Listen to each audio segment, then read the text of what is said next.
Nós vamos agora ilustrar o processo de fazer a descrição de movimento de um corpo rígido usando os conceitos que nós acabamos de ver. Para isso, eu tenho aqui um referencial do mundo, x0, y0, z0.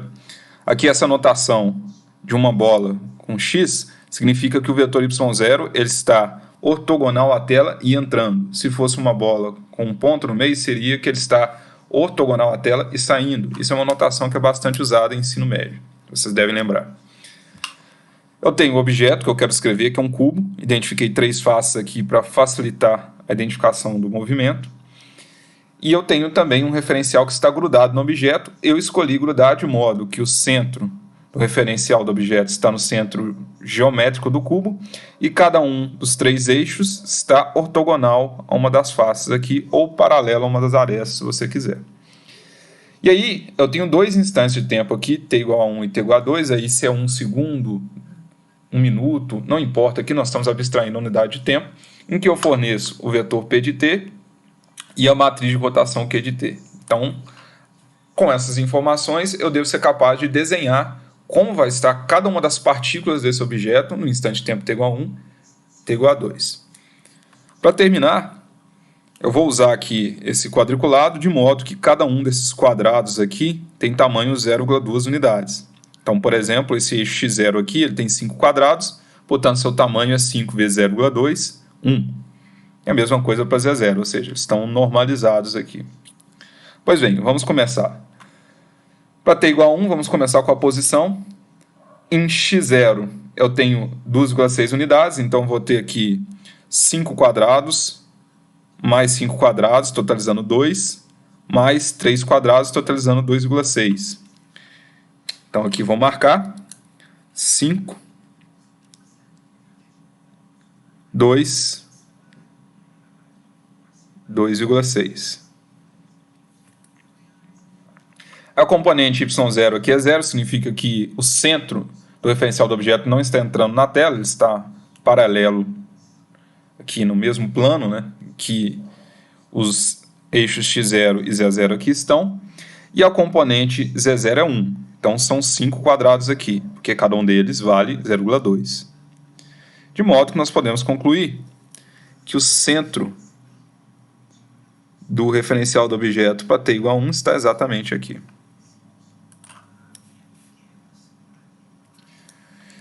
Então agora eu tenho que desenhar como os eixos estão alinhados, porque eu já sei onde está o centro. E para isso, vocês se lembram que eu tenho que imaginar que o referencial do mundo foi seu centro transportado para cá, e aí eu tenho que ler cada um desses vetores aqui, coluna, como se eles estivessem representados, de fato, se eles estão nesse referencial que está alinhado com o referencial do mundo, mas com o centro aqui. Então não vou desenhá-lo, mas estaria aqui o x0, o z0 e o y0 entrando. Então vamos lá, ler primeiro o x do objeto, a componente x0 é a raiz de 2 sobre 2, que vai dar aproximadamente 0,7, que dão aproximadamente 3 quadrados e meio. Isso na componente x0. Na componente y0 não tem nada e na componente z0 também 0,7. De modo que o meu vetor x objeto ele vai ter aqui na componente x0 3,5 quadrados e a mesma coisa na componente y0. Ele está lá aproximadamente aqui.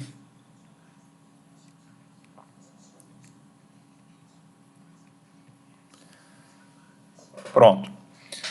O meu y do objeto ele tem componente x0 igual a 0, y0 igual a 1 e z0 igual a 0.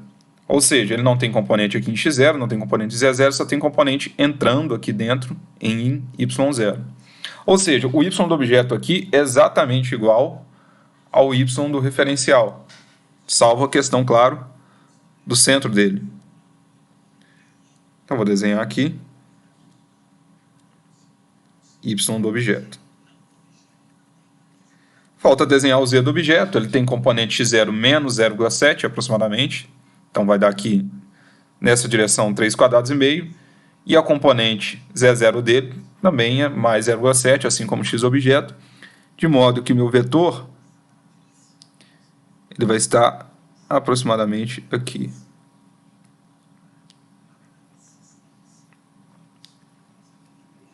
E pronto.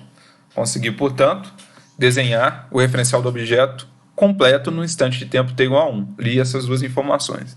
Como que vai estar o cubo aqui? Bom, note que o y do objeto aqui está entrando na tela, certo? E se você olhar aqui como o referencial do objeto está grudado no objeto, você vai ver que o y do objeto, o vetor y do objeto está para cá. Então, na verdade, o que eu estou vendo aqui é a face B, que é a face que está no sentido oposto do y do objeto. O y do objeto aqui está entrando. De modo que, se eu for desenhar, o meu cubo vai estar rodado aqui, até vai estar inclinado. E a face que vai estar aqui é a face B. E é claro, o cubo é tridimensional, mas aqui nós estamos vendo ele de frente. Não dá para representar aqui essa outra tridimensionalidade, porque nós estamos aqui vendo de frente. Mas ele é, de fato, tridimensional, ele se estende aqui no sentido de entrar na tela e também no sentido de sair, já que o centro aqui está no centro geométrico do cubo, então ele também vem um pouco para fora da tela e também um pouco para dentro da tela. Ele vem metade do lado do cubo para fora da tela e metade do lado do cubo para dentro da tela. Ok, isso para o instante de tempo t igual a 1. Para o instante de tempo t igual a 2, vamos ler a posição primeiro, tem coordenado x0 igual a 5, então vai ser 1, 2, 3, 4, 5.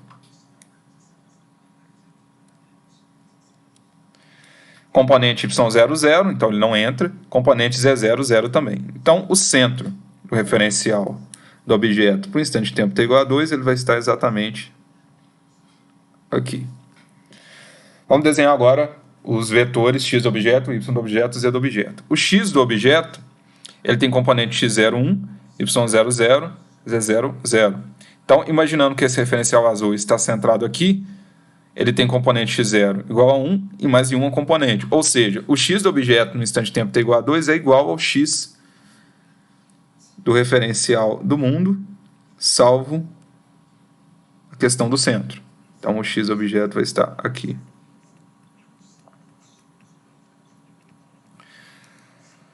O y do objeto, ele tem componente x0, 0, y0, 0 e z0 menos 1. Então, o z0 está para cá, o z0 aqui no caso estaria para cá, então vai ser menos 1, 5 quadrados, portanto, porque cada um deles tem 0,2 para baixo. Então, meu y do objeto, ele vai estar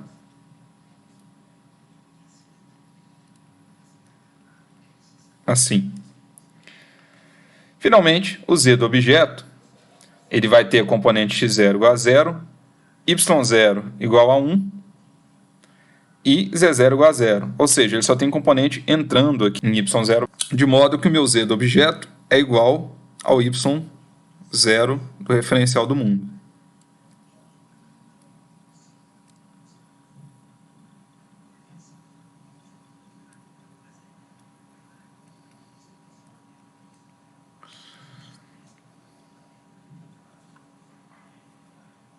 Correto? Bom, então, como que esse cubo vai estar?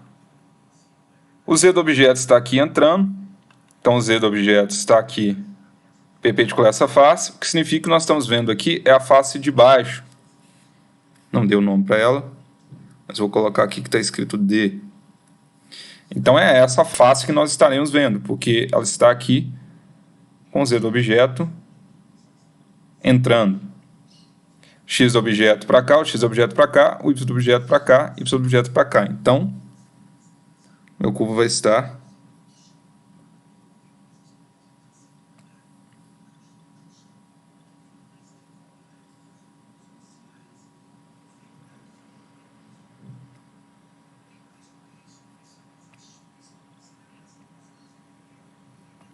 assim. É claro, ele é tridimensional, então ele se estende aqui para dentro da tela e para fora da tela também. Bom, então eu consegui desenhar como esse objeto vai estar em t igual a 1. Quando eu falo como está o objeto, como está cada partícula dele. e para t igual a 2.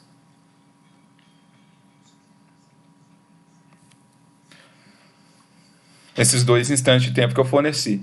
Coisas importantes a ter em mente.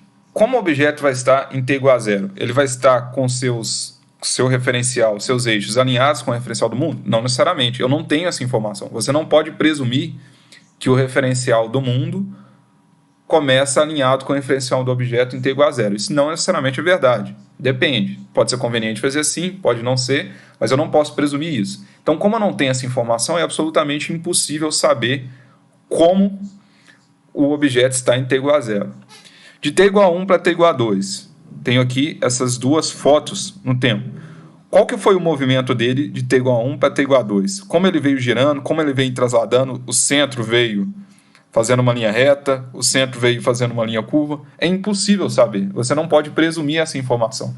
A única coisa que nós sabemos, dadas as informações que foram colocadas aqui, é que para t igual a 1 ele está assim, para t igual a 2 ele está assim. Eu não sei o que aconteceu antes de t igual a 1, eu não sei o que aconteceu durante t igual a 1, t igual a 2, e eu não sei o que aconteceu após o t igual a 2. As únicas informações que eu tenho são essas, as únicas imagens que eu consigo fazer do objeto em determinado instante de tempo, é, portanto, o tempo t igual a 1 e o tempo t igual a 2.